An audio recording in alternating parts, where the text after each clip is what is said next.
All right. Cat-proofed. Cat-proofed.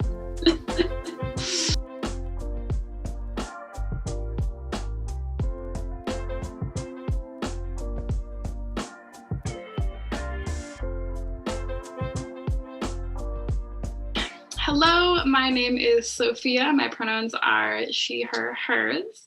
I am the host of Taboo Tuesday, this podcast you are currently listening to. I am a mobility specialist, a meditation teacher, and a yoga instructor. This show is trying to encourage people to talk about taboo topics and be vulnerable and ultimately normalize vulnerability for the goal of making connections with other humans, which is nice. And this week, our topic is habits. I'm here with a friend that has been in my life for a long, long time, Ted. And Ted, would you go ahead and like to introduce yourself a little bit more? Sure. Hi, I'm Ted. My pronouns are he, him, his. I have worked in a myriad of different industries, and that has caused me to get a lot of different weird experiences that I try and bundle all together under the title of either personal development coach or lifestyle tailor is the one that I've kind of been messing around with lately, kind of helping you tweak and figure out what works best for your process to make you successful. So I like that, lifestyle tailor. Yeah. One more note, I'm not sure where you're watching this, but you can watch this on video on Instagram TV and YouTube, both at Sophia Finster. And coming soon, it will also be a podcast on Spotify, Apple Podcasts, and Google Podcasts as well. So we are talking about habits. One book that I have read lately, or I'm reading currently, is Atomic Habits. It's really popular right now. You might have heard of it, by James Clear.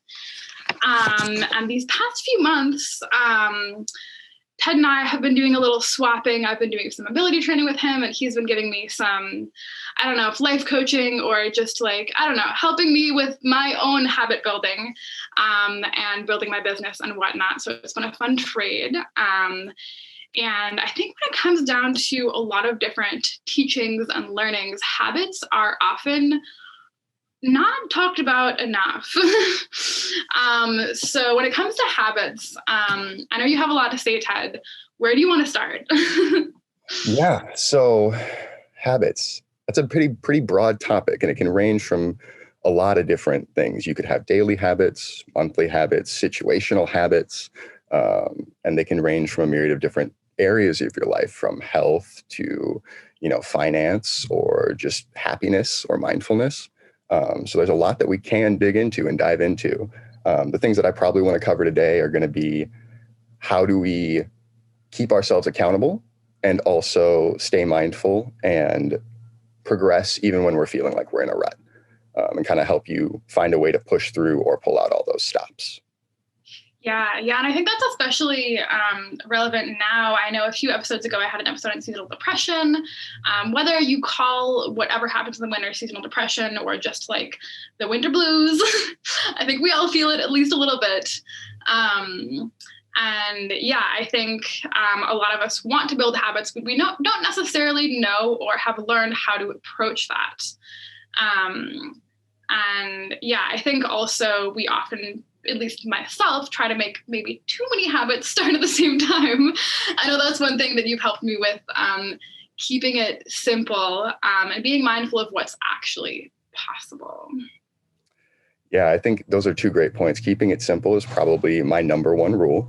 I like things to be easy to understand and comprehend. Most of my habits start in the morning, and I don't know about you, but I'm not really a person normally when I wake up. So I need my habits to be something that even a monkey or a squirrel could follow. Something pretty simple and just streamlined. So let's start talking about morning routines. I know that we've talked about morning routines a lot. I don't know if I got this from you or somebody else, but I now actually have like a big whiteboard by my desk that has my daily habits. Some of the habits are not, they're like maybe a few times a week habits. But let's say like we're working together and I want to start a morning routine. Where do I start? Yeah. Usually what I start with is kind of the bare bones of a morning routine, which usually is three things. I like threes, because it's pretty simple. It shows up in a lot of different places, beginning, middle, end. Triangles are the strongest shape. So what I would usually say is, find the three most important things that you want to get done every morning. And then we can talk about, what are potential blocks that are stopping you from doing those things every morning, and how can we remove those?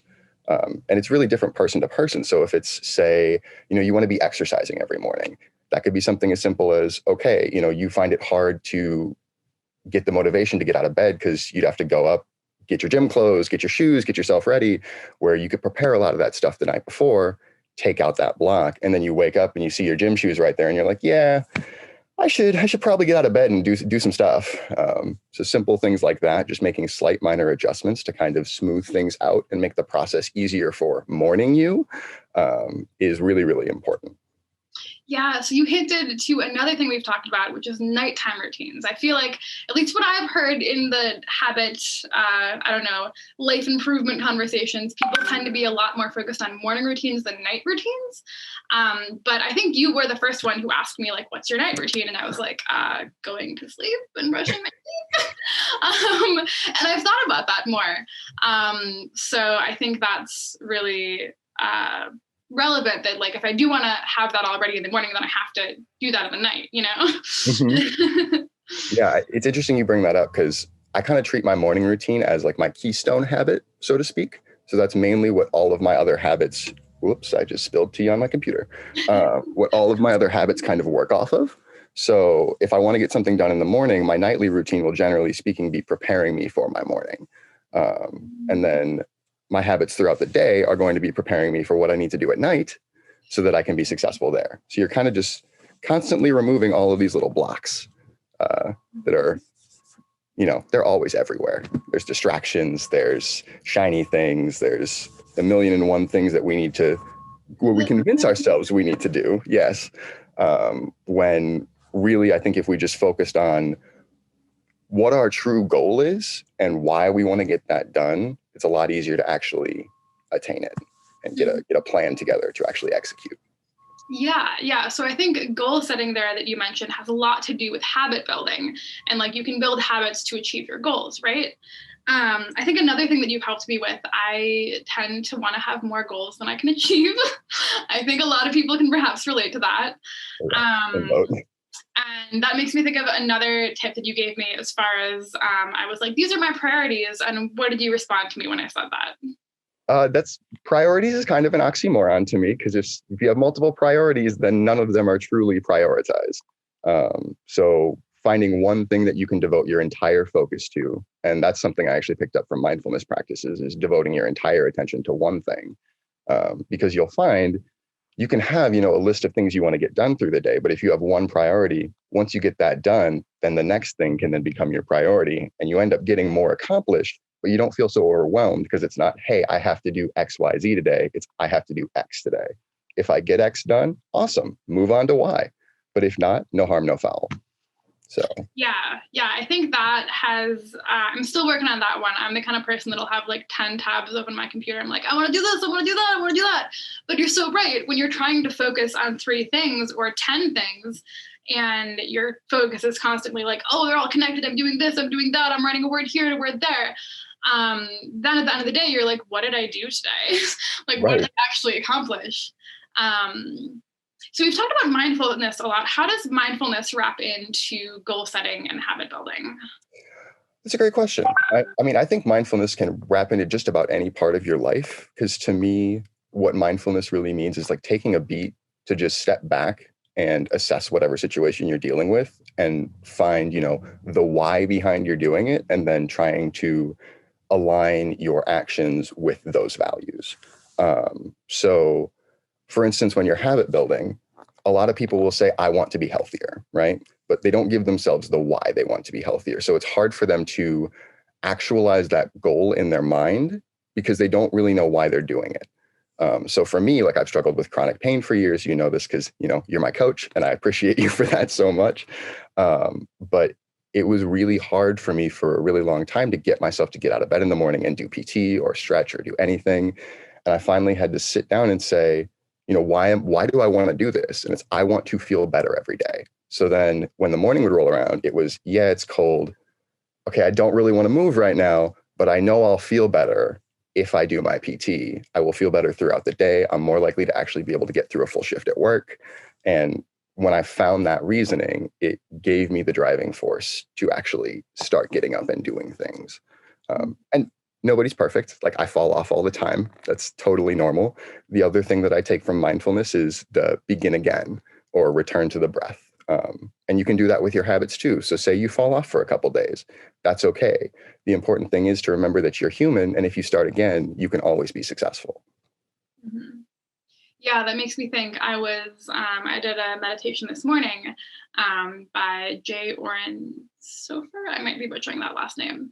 But it was a guided meditation. And there was one moment where he said, notice if your mind has wandered. And in that moment, you're already being mindful because you're noticing that your mind has wandered. So I think you can apply that to habits and being like, okay, like I don't meditate every morning. I try to, but I don't. I'm human.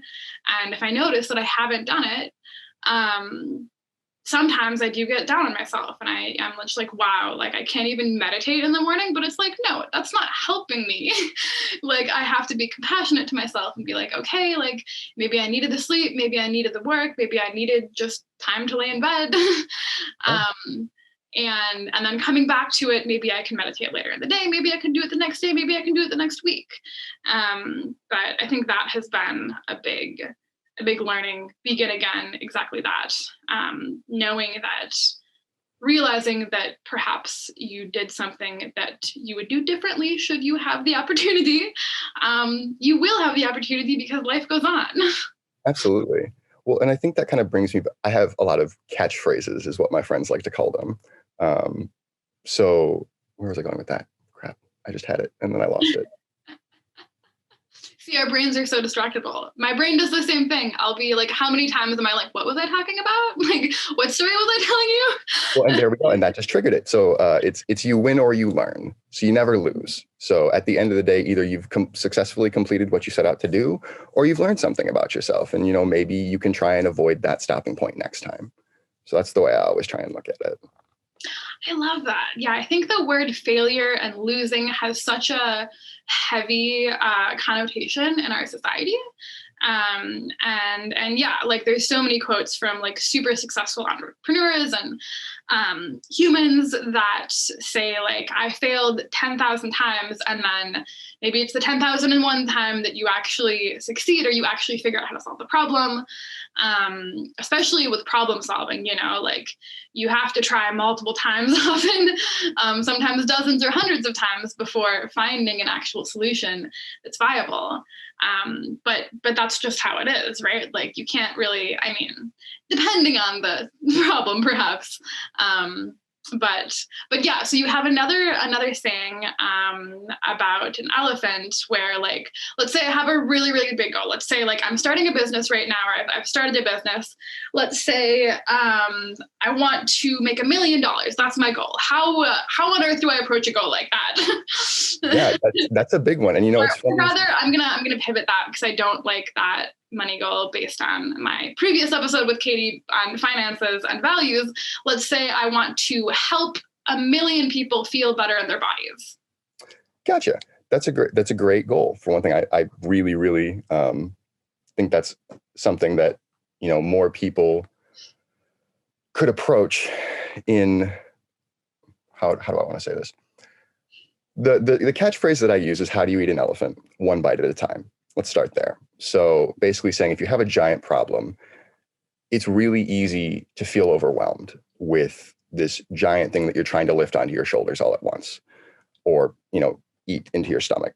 Now, the easiest way to tackle any given problem is to break it up into smaller, manageable chunks. So the first thing I would say, if you're trying to help 1 million people, let's start with helping one. And let's see, what can you do to specifically tailor your process to this person so that you can learn how they learn, because that data will help you in your future endeavors. Because we are all different, but we do have similarities. So it's important to be able to draw on past experiences to help you in the future. So once you would have your first successful, impactful client, then we would want to sit down and reflect and be what was successful about that, what maybe wasn't so successful about that, and what could I do differently next time? And then we repeat, slather, rinse, repeat. You do the same thing over and over again, and eventually it becomes ingrained and it becomes habitual. Yeah. So just kind of taking it from that big overarching goal of 1 million, taking it down to that one. And then once you have one, then you have two, then you have 10, then you have 20. And it's just so much easier once you have that momentum. That is really good advice. I love that you said, like, learn how they learn. I think as a teacher or as somebody trying to help somebody, it's easy for me to relate to how I learn, right? But like how I learn, how I build habits is not going to be the same as how somebody else has built habits, because nobody has Sophia's brain and body and life experiences except for Sophia. Right. And there are so many different ways of learning and habit building, and they're not going to work for everyone. This is also making me think of the idea of, like, as a teacher, you're not a teacher for everyone, right? Like, I can't learn every single way to learn. That in itself would be a whole life journey. Yeah. So I think, learning how they learn, if you're trying to help people or teach people or inform people about anything, and then taking that time to reflect. I think in today's fast-paced society, it's so easy to just like hurl forward in life and maybe I would try to get more and more and more clients without taking that time to reflect. Maybe I'm running into the same roadblocks and the same issues, but I just want to keep on taking on more work because I want to get 1 million people, right? Mm-hmm. And taking that time to pause and reflect and be mindful and take care of myself and right. Do all that, I think is really, really helpful. And then, like repetition. Well, and I think you had a really good call out there. One thing that I really like to do with my habits is about once a week, I'll check in and say, is this still something that I want to do? Like, why am I still doing this? Because if you're just doing it because you said you're going to do it, that's not going to be a good enough reason. That habit is not going to impact your life the way you want it to. So making sure that habit still aligns with your current values, because as you learn things, you're going to change and you're going to grow. And, maybe it could be you started off wanting to help 1 million people, but then you find you want to pivot and you want to focus on a very specific subset of, functional range conditioning, and you want to help 100 people in that area before you move on to this other goal. It's perfectly acceptable to pivot in the middle of something. And, as long as you're still maintaining that momentum and it's in line with your values. Yeah, I think that one's sometimes tricky for me. I have my monthly habit board, and like every month my habits pivot a little bit depending on, maybe I realize like, wow, like right now I can think of one habit that I haven't done at all this month, and I know that probably has to pivot. And then, there's other habits that I have been more successful at. And yeah, I think there's another aspect here of like being honest and real with yourself and being vulnerable with yourself, realizing that like maybe, thinking about, last week's talk about finance, maybe you really want to make a certain amount of money, but maybe that's just not realistic for this month. Maybe that's more like next year. And that can be really, really hard to sit with sometimes if you are realizing that like, wow, I really, really want to achieve this goal, but maybe it's a 5-year goal. Maybe it's not a 5-month goal. Right. Yeah. Yeah, that's hard. And I think that kind of comes with, for me, at least the finding the why behind the stopping point. So when you come to a roadblock, it's not just, okay, this is a roadblock I have to tackle. It's why is this roadblock here? Because sometimes we put up unconscious roadblocks because we tell ourselves we want to do something that we don't actually want to do. And then it becomes, that being brutally honest with yourself of, again, does this align with what I want to do with my life? Does it align with my values? And that's a question I probably ask myself 25 times a day. Like, I'm doing this. Okay, is this really in line with what I want to be presenting myself as? Or is this in line with what I want to get done today? Is playing 2 hours of video games really going to help me write the article for my website that I need to do? Probably not. So then that's not an action that is in line with my values, and that can kind of help keep you on course. Mm-hmm. Yeah. So I'm going to now ask you a really tricky question. Okay. Love it. So we're talking about being in line with our values and knowing the why. What if, like, I'm not sure if everybody necessarily knows what their values are. Like, what if I I understand that I have a value of like, murder is not okay. Like, that's probably an easier one. Like maybe I have a value of like, I don't know, like what if I'm not sure what my values are, or like what if I'm like, well, like maybe this is my value, like maybe this value trumps this value. Like how do you learn what your values are? That's a really good question. And I think it's a constantly evolving, think of it like a board game, and the squares keep moving on you or the rules keep changing. That's Mm. normal, because as you change and you evolve, your values are going to shift. And I think it's different for every person. The way that I can only speak to how I've done it. And the way that I have done it is I've looked at people that I admire and I'm like, okay, what are values that they hold, that like, what is the reason that I am attracted to that person's perspective? And then seeing how that lines up with other things that I'm passionate about.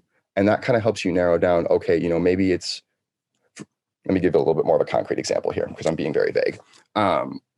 So I worked in retail finance for a very long time, and I really liked the numbers aspect of my job, and I really liked the helping people aspect of my job, but I hated the sales part. I wasn't comfortable selling debt because I felt I was putting people into a worse position they were in before. So for me, it was a process over probably about 2 years, 2 to 5 years total, of looking at past experiences that I've had in other jobs, such as like teaching dance or tutoring, or when I was in the military and I was platoon guide and I was running a battalion of soldiers. There were commonalities between each of those roles. And it came down to, I really liked being able to solve complex issues like puzzles. I'm a big fan of puzzles. And then I wanted to have an impact on other people's lives. I wanted to be that person that they could come to as a point, and also be a resource for helping them find the way to reach their goals, which is, kind of what we're trying to do here. So it's stuff that I've seen kind of throughout my life. And I think it's that reflection piece and being able to, like you said, be vulnerable with yourself and say, okay, maybe I thought this was going to be one way, or I'm thinking of myself like this because I've always thought of myself like this. But if I actually take a hard look, I'm actually more like this. And then trying to figure out how that gets in line with what you want to get done. And nobody's going to have the answer but you. And it's about asking yourself the difficult questions and being brave enough to be honest, because we are the easiest people to lie to. Like lying to ourselves is the easiest thing we do, and we do it daily. And we're honestly, like, through the way we're set up right now as a society, we're kind of encouraged to through marketing. And they tell you, you need this, you need that, you want this, you want that. And you're overloaded by external forces telling you what you think you should be doing, when I think a lot of people would just be a lot happier if they sat down and said, okay, what about this is important to me? Does that make sense? Yeah. This is so perfect to follow the money and values episode. Katie and I talked about the book Lost Connections that that you're reading. If you've listened to this podcast before, I've mentioned Lost Connections almost every episode by Johann Hari. But there's a chapter in that book that talks about values and how, like, one thing that leads to more connection in our life is finding meaningful values in your life. And there's a story about this guy who's going in to teach families about finance. And he cannot understand why these kids are so obsessed of, like, having, like, the branded shoes, the branded shirt, all that. And he learned that one of the reasons is because these people think that if they have certain things, they will have more of a sense of belonging in their community. And that's capitalism, right? Like, Yeah. that is, companies telling us successfully that, like, if you buy this thing, you will belong. If you buy this thing, you will be happy.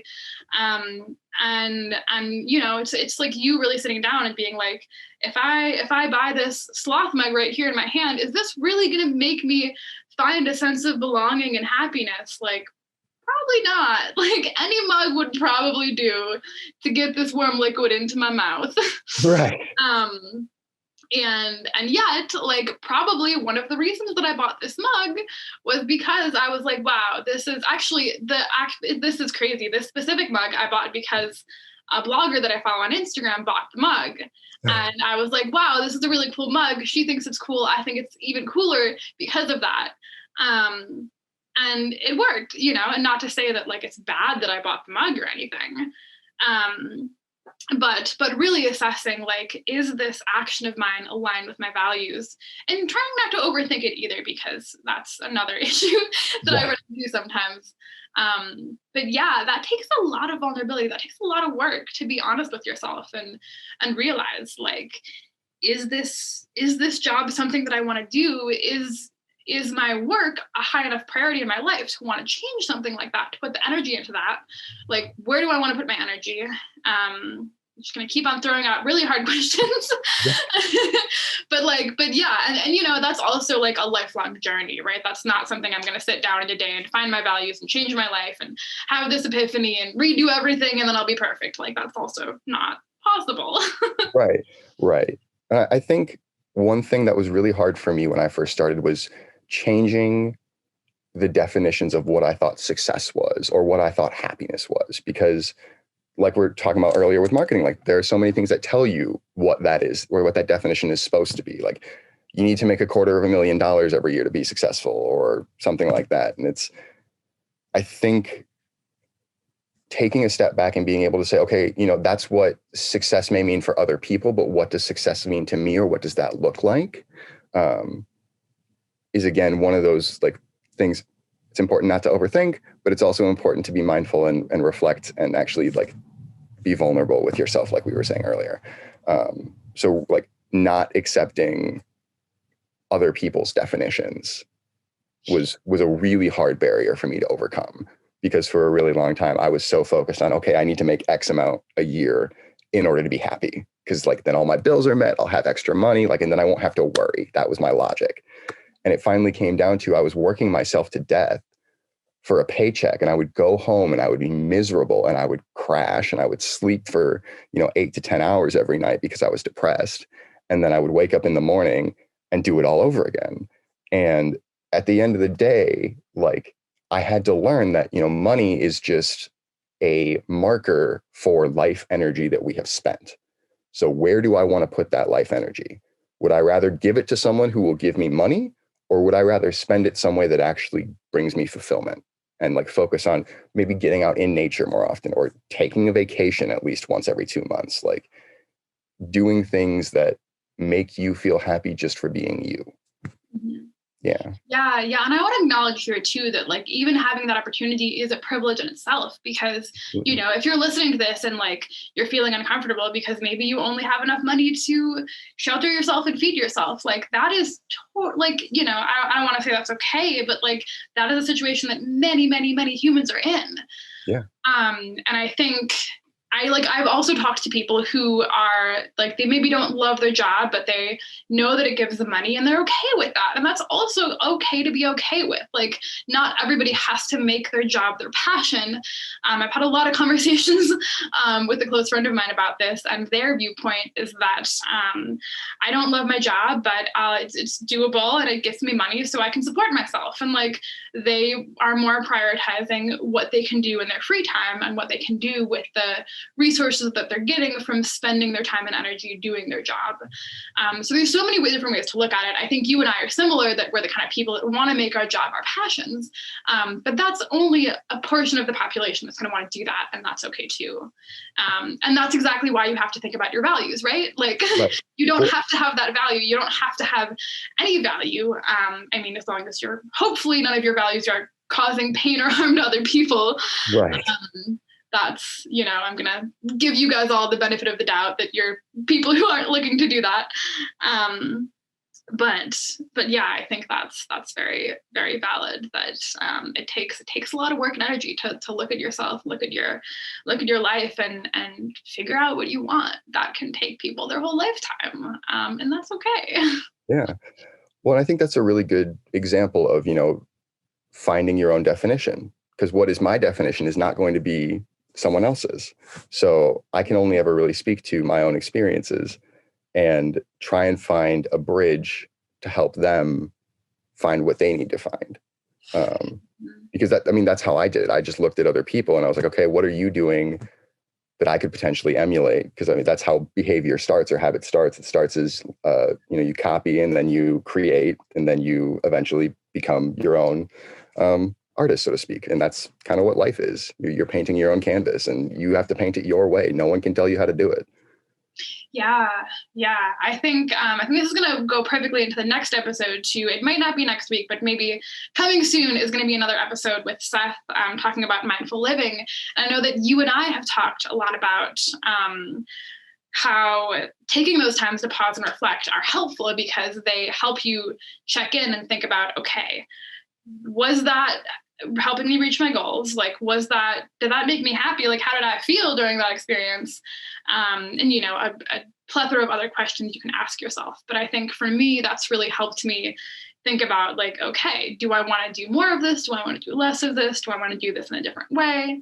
And again, like finding that balance for you, like how much you like to reflect and how much you find reflection beneficial, is just a totally personal thing. Absolutely. Yeah. I think, I don't know if you have any other big points. Is there anything else like hugely that we haven't touched on yet that you want to lean into?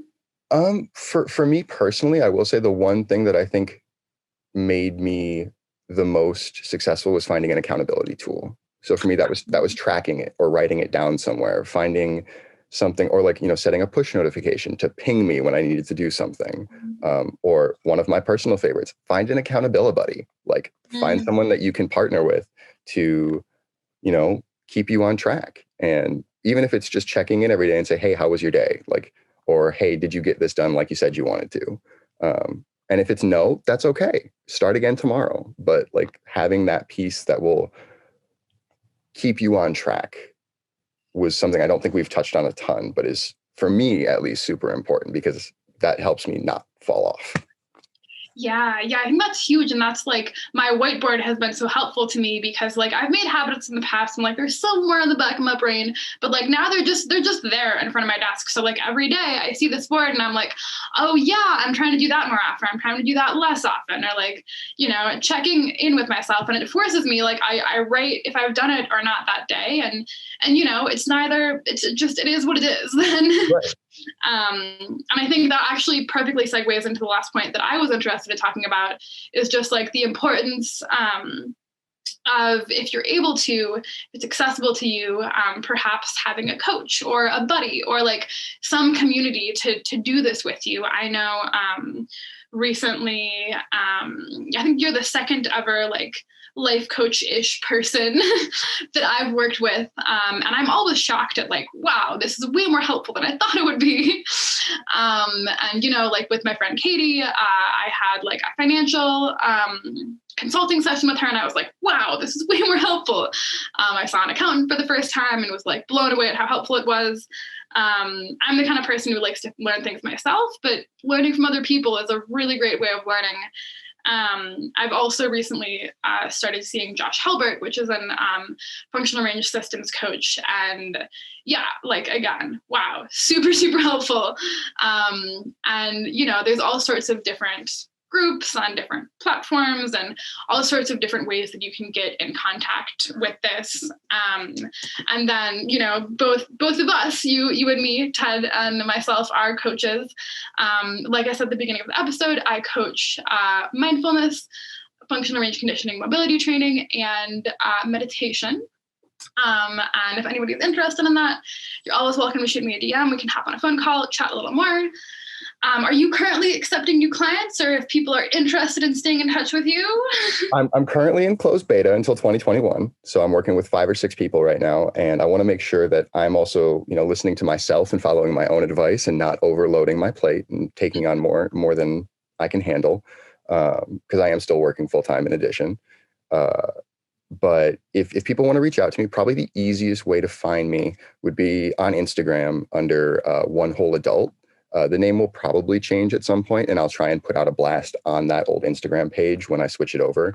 But it will have links to some people that I follow that I found really inspiring, or articles that I've written, links to articles that I've written, because you can't post a whole article on Instagram. And then if you want to, you can always reach out to me through DMs, and I will do my best to get back to you within a week. Awesome. That's my goal, at least. That's a good one. That's a good one. Yes. Very cool. Yeah. So like I can give you a personal testimonial now. Ted has been super helpful to me. If you ever are struggling to get in contact with him, I can probably help you get in contact with him as well. Anything else? Any last words, last quotes, last thoughts, ideas, or jokes? Ooh, jokes. I mean, I know a bunch of bad dad jokes, but we don't have to go into that right now. How can we make that another Taboo Tuesday episode? Taboo Tuesday Dad Joke Edition. Oh my gosh. If you do, let me know. I'll prep like a week in advance, and I will have like 8 pages. It'll be oh boy. Great. If I had to leave off on one thought, I would say cut yourself some slack. It's one of the things that I still struggle with on a daily basis, is when I don't achieve something that I told myself I wanted to do. And it's so easy to get down on yourself. But like we said in the beginning of the episode, you learn more from failure than you ever do from success. So you kind of take it as you win or you learn, or that's the way I like to try and look at it, because then no matter what happens, you still come out on top. Yeah, I love that. I love that as a last notion. You win or you learn. Keep at it. And yeah, that is great. This has been such a fun episode, such a good conversation. I feel like I've been taking notes myself actually to like apply some of these things to my life. I'm like, oh yeah, I forgot about that thing. We've talked about that before. I got to do that. Yeah. So you on the other side of the screen or the technological device listening, again, this is available through video if you want to see our beautiful faces on Instagram TV and YouTube. And coming soon, available on Spotify, Apple Podcasts, and Google Podcasts. If you like this, please comment, like, subscribe, review, whatever platform you're on, do the thing, say you like it, share it with your friends. Maybe share it with your friend that you want to be an accountability buddy with. And if you have any ideas for a Taboo Tuesday, go ahead, shoot me a DM on any of those platforms. Again, thank you so much for listening, and I'll see you next week for Taboo Tuesday. Bye.